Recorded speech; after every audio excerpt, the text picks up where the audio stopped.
1.000 tiket yang saya lempar untuk film Sirik Nikita Mirjani itu hanya kepedulian saya kepada seorang Nikita Mirjani.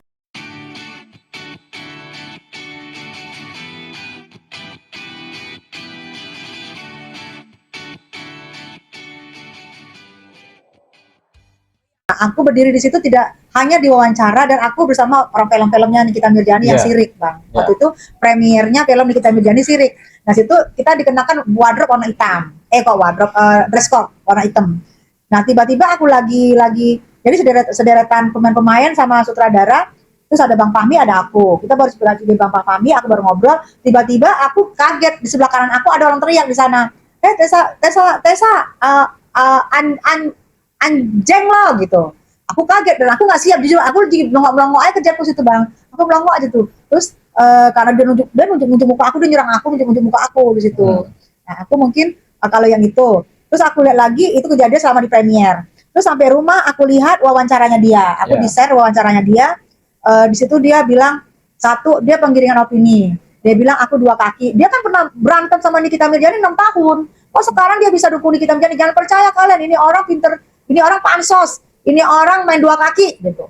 Terus satu lagi, terus dia ngomong lagi, dia tuh nggak punya duit, si Tessa, dia jelas banget, si Tessa itu nggak punya duit, nggak mungkin dia nyebar 1.000 tiket, bohong itu katanya, percaya sama gue tuh bohong, dia tuh nggak punya duit, suruh dia ke rumah gue, ke Ragunan minta duit ke gue, kan otomatis gitu. Otomatis itu aku merasa satu, harga diri aku sebagai wanita dilecehkan di depan umum, aku dimarah-marahin, aku diunjuk-unjuk, aku diserbu, begini-begini, Bang. Begitu-begitu, kalau dia nggak ditahan sama security sana, mungkin terjadi pergumulan, karena di situ aku nggak siap, aku ya namanya aku diunjuk-unjuk, aku ngebalas, untung aku dipegangin sama security juga, atau sama beberapa orang aku gak kenal, aku dipegangin, dia dipegangin. Kalau enggak mungkin terjadi pergulatan, karena aku juga nggak terima diunjuk-unjuk gitu loh. Aku nggak kenal, aku jujur aku nggak kenal dia. Mungkin dulu pernah permasalahan dulu, itu pun orang lain. Aku di situ cuma menengahin dan menjadi saksi. Mungkin itu yang bikin dia dendam. Dan di situ pertanyaannya, dia ini siapa nih? Nggak kenal. Sampai sekarang nggak kenal? Enggak. Namanya nggak kenal? Satria namanya, Bang. Disebut aja Satria.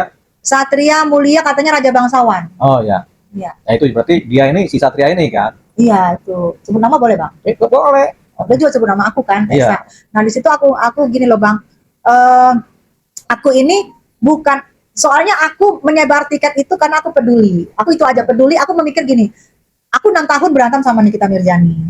Aku 6 tahun berantem, jadi aku pikir gini, apa salahnya aku mendukung dia, karena aku ingat sama anak-anaknya, yang adalah anak-anaknya 3 orang nggak bisa mencari nafkah. Jadi aku pikir kalau filmnya aku berbagi lah, nggak mungkin aku berbagi ke Nikitanya, aku berbagi ke orang-orang yang pecinta Nikita, yang kebetulan masalahnya kan soal korban skincare overclaim, Bang. Jadi aku bilang, siapa yang merasa skincare korban overclaim, aku bukain tiket online, kalian bisa klik seluruh Indonesia, klik di bio-nya aku, bio Instagram aku, bio TikTok aku, bisa diklik.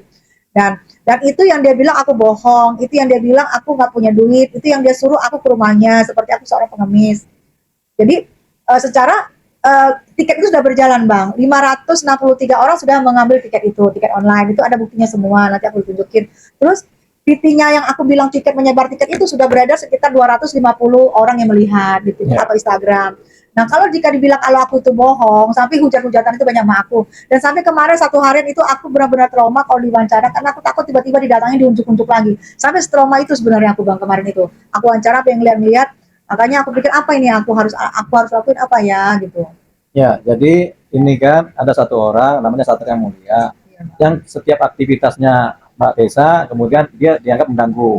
Mengganggu ini ada mengganggu dengan caci maki, cemooh, ada dengan tindakan-tindakan yang provokatif. Ya. Jadi kalau dalam hukum itu, kalau kita mau pidanakan, bisa terkena perbuatan tidak menyenangkan. Tapi kalau dia bercerita ribut-ribut, menghina-menghina, kemudian di depan kamera, kemudian dia tahu ini akan terpublikasi, berarti kan terkenalah unsur pencemaran nama baik. Jadi sekarang ini kan persoalannya adalah Mbak Tessa kemudian merasa terganggu oleh orang ini kan, siapa? Satria. Terganggu dan aku takut. Mulia dan takut. Nah makanya Mbak Tessa datang ke saya untuk minta bantuan. Tapi baiknya kita sampaikan kepada Satria Mulia, ya, jangan lagi dengan adanya tayangan ini, jangan lagi kemudian mengganggu Mbak Tessa, Rizka, baik dengan cara apapun, dengan kata-kata verbal, dengan tindakan-tindakan non verbal dan lain-lain yang mengarah kepada nanti terkena jeratan pidana. Gitu. Jadi kita bahasanya menegur di Satria Mulia ini secara terbuka di depan publik supaya dia jangan mengganggu lagi Mbak Tessa Mariska. Kami itu kan. Jadi kita sampaikan buat Satria Mulia jangan mengganggu lagi apapun, kalau ada acara apapun yang terkait dengan Mbak Tessa, jangan kemudian mengganggu. Mengganggu nanti saya maju nih, nanti saya bikin persoalan pidana dengan Anda. Ya kan begitu kan? Iya Bang. Gitu. Jadi itu solusinya. Desa sendiri kemarin sempat ada fisik gitu Pak, ada yang terluka atau? Ya, aku kalau misalnya kalau untuk dia, aku ditahan sama ditahan security. Makanya aku tadi demam kan, sakit 1 harian. Badanku dicekal sama security karena aku berusaha maju, ditarik lagi berusaha maju. Kalau untuk dia sih aku nggak dapet. Aku jujur kemarin itu yang namanya diserang gitu ya. Memang aku pertama kaget, aku diam. Terakhir itu datang juga ini aku menyerang dia, tetapi ditarik sama security. Jadi badanku lagi sakit. Itu kalau untuk dia sih dia nggak dapet. Dia juga ditarik sama security, ditahan juga. Jadi nggak dapat. Tapi imbasnya ini kan kayak hujatan netizen, bilang aku betul-betul pansos, bilang aku bohong, bilang aku 2 kaki, bilang aku apa yang diomongin dia itu seolah-olah benar karena dia teriakin depan umum gitu loh. Dan di situ aku diem tuh kaget gitu, kaget nggak siap. Gimana sih orang lagi ini tiba-tiba datang mana aku kalau misalnya aku diserang dia siap, aku nggak pakai baju baju daerah, baju kebanggaan daerah ya.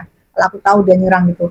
Nah, aku pikir kehormatan aku sebagai wanita jujur ya, kayak dia kayak dilecehkan banget gitu sama dia itu. Kayaknya psikis aku jujur. Kemarin seharian aku hampir takut wawancara. Aku wawancara di mana tuh aku sampai ngeliat kanan kiri, aku dia serbu aku lagi takut nggak ada orang dihajar aku itu aku.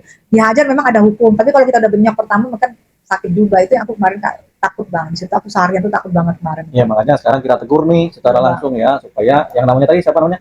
Satria Mulia jangan lagi mengganggu atau berbuat yang kemudian tidak pantas terhadap Mbak Tessa Mariska. Kalau itu lagi dilakukan, Anda akan berhadapan dengan hukum pidana.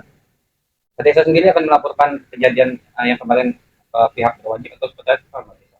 Kalau aku tadi sih aku jujur, aku pengen laporin dia yang soal dia bilang penggiringan opini yang dia bilang aku tidak ada duit dan itu berita hoax kalau aku menyebar 1.000 tiket untuk film Nikita Mirzani Sirik, dia tuh bohong, tidak ada duit dan aku berarti penyebaran hoax, berita palsu kan. Secara itu sudah aku omongin di semua platform sosmed aku. Yang nonton sudah hampir 250.000. Jadi aku dibilang palsu dan itu dibilang tidak ada. Gue jamin itu tidak ada tiketnya itu. Ya, jadi memang ini kan masuk dalam unsur pencemaran nama baik, ya kan? Hanya saja dalam laporan polisi, kalau kita bikin laporan polisi harus ada somasi dulu pada yang bersangkutan. Cuman kan ini kan kita anggap hari ini adalah somasi terbuka secara lisan, secara verbal kita sampaikan kepada Satria Mulia supaya Anda karena ternyata ada melakukan pencemaran nama baik diduga, Anda minta maaf lah kepada Bu Tessa. Harusnya kan begitu kan?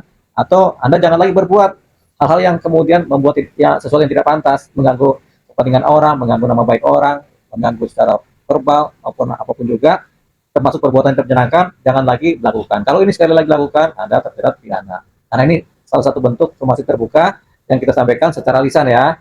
Kita anggap saja Mbak Tessa, saya kuasa hukumnya. Ya kan Mbak? Iya, Ya, oke, jadi begitu ya. Ini pesan terbuka kepada yang namanya Satria Mulia. Mbak Tessa ada yang mau disampaikan ke Satria? Ya, aku akan berterima kasih Bang ini Bang Deo. Aku pasti aku tempuh jalur hukum karena bisnis aku yang dimakan. Soalnya karena ini takutnya kasus Nikita Mirzani ini kan panjang. Jika aku hadir misalnya di pengadilan atau di mana aku jadi ketakutan untuk hadir karena aku takut dia serang aku lagi. Jadi aku secara nggak langsung aku minta berlindung lah di sini kepada Bang Deo. Ternyata Bang Deo udah ini berarti somasi ya Bang ya. Ya ini somasi terbuka. Ya, kalau dia nggak minta maaf berarti kita lanjut LP ya Bang. Bisa lanjut. Ya, jadi aku minta maaf sebelumnya. Aku nggak mengenal Anda. Saya tidak pernah mengenal Anda sebelumnya waktu Anda bermasalah dengan waktu itu dengan Rizky Bilar yang saya menjadi saksinya yang dilapori oleh Indra Radigan. Sebelumnya saya tidak pernah mengenal Anda. Jadi maaf kalau Anda lebih tahu tentang saya daripada orang-orang yang mengenal saya. Seolah-olah saya itu pengemis, seolah-olah itu saya harus ke rumah kamu gitu, meminta gitu. Saya pengemis gitu. Jadi, itu yang aku pikir apa banget ya, menghina banget. Padahal saya nggak kenal kamu. Terus kamu suruh saya datang ke rumah kamu minta duit gitu maksudnya. Kamu yakin saya nggak punya duit? Kamu yakin saya itu bohong? Padahal saya sudah edarin. Berarti kalau saya sudah edarin, berarti saya ini public enemy banget, mengedarin berita yang tidak ada kebenarannya. 1.000 tiket yang saya lempar untuk film Sirik Nikita Mirzani itu hanya kepedulian saya kepada seorang Nikita Mirzani. Karena saya tahu dia di dalam sana dia nggak bisa mencari nafkah buat anak-anaknya. Saya tahu anak-anaknya tidak bisa 100 hari loh Nikita sudah ditahan. Saya berbuat ini karena saya pikir dia seorang wanita. Saya juga pernah menjadi single parent. Hanya itu yang saya buat. Nggak ada mau pansos.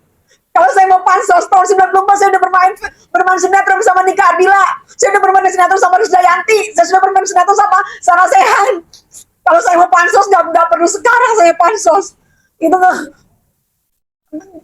menghina. Kamu nggak mengenal saya, tapi kamu sudah mengonotasikan saya seorang pengemis. Siapa yang pernah saya minta duitnya? Artis mana yang pernah saya minta duitnya? Artis mana yang pernah saya pinjam duitnya? Sehingga segitunya kamu ngomong ke saya. Katakan artis mana yang pernah saya pinjam duitnya? Artis mana yang pernah saya bohongin duitnya? Artis mana yang pernah saya curi uangnya? Saya sampai saat ini saya tidak pernah melakukan itu. Ya, boleh ngomong ngatain saya, tapi jangan harga diri saya yang kamu jatuhin di sini. Saya niat saya baik, tapi niat saya baik. Oke, kalau kamu nggak percaya nggak usah menghina saya. Saya jamin dia nggak punya duit cerita saya itu. Saya jamin dia itu bohong. Padahal semua itu saya berbuat hanya untuk korban. Saya mau menyenangkan korban skincare. Karena asal muasal Nikita Mirzani ditahan sampai sekarang 100 hari nggak keluar hanya karena skincare. Paham kamu? Saya peduli karena saya pernah merasakan saya menjadi ibu tunggal. Saya peduli karena saya merasakan anak saya kalau waktu tidak bisa makan, saya kepala dari kaki jadi kepala. Itu saya lakukan. Jadi kepedulian saya, kamu nggak pernah menjadi wanita, jadi kamu nggak tahu gimana saya penggiringan publik. Kamu bilang saya buka dua segala macam. Untuk apa saya menyembah-nyembah orang? Gak perlu saya menyembah seorang Nikita Mirzani. Kalau dia udah gak baikan sama saya, gak begitu saya lakukan. Kamu tahu 2 bulan sebelum Nikita masuk, dia sudah berapa kali masuk ke live saya. Postingan saya pun diposting ulang sama dia. Dan dia ketemu sama Saiful Jamil waktu ngejenguk. Dia menyampaikan bila sama kata sama Rizka, saya berterima kasih sama kata sama Rizka. Sampai Saiful Jamil ngomong, apa yang kamu lakukan sama Nikita, berbuat apa? Saya bilang saya gak pernah berbuat apa-apa. Jadi di saat film dia ini tayang, film sirip dia tayang, saya tidak bisa memberikan apa-apa. Saya memberikan hanya 100.000 tiket karena sepasang mata Nikita Mirzani tidak bisa melihat film itu. Saya wakilkan dengan 1.000 pasang mata yang bisa melihat film mewakili Nikita Mirzani yang menjadi korban skincare. Hanya itu yang bisa saya lakukan. Jadi itu yang saya pikir. Ya terima kasih. Jika ada celah pidana di sini, saya akan tetap lanjut. Saya tetap lanjut bang, karena harga diri saya di sini bang. Ya, jadi sampaikan kepada Satria Mulia ya. Kita juga nggak tahu alamatnya di mana, tapi yang jelas dia pasti harapannya melihat tayangan ini. Jadi ini salah satu bentuk somasi terbuka kepada yang bersangkutan. Jadi harapannya dia minta maaf atau kemudian berikutnya nggak mengulangi perbuatannya lah. Kan begitu somasi isinya kan. Jadi kita tunggu aja lah nanti ya. Bisa. Siap bang, makasih. Oke. Terima kasih.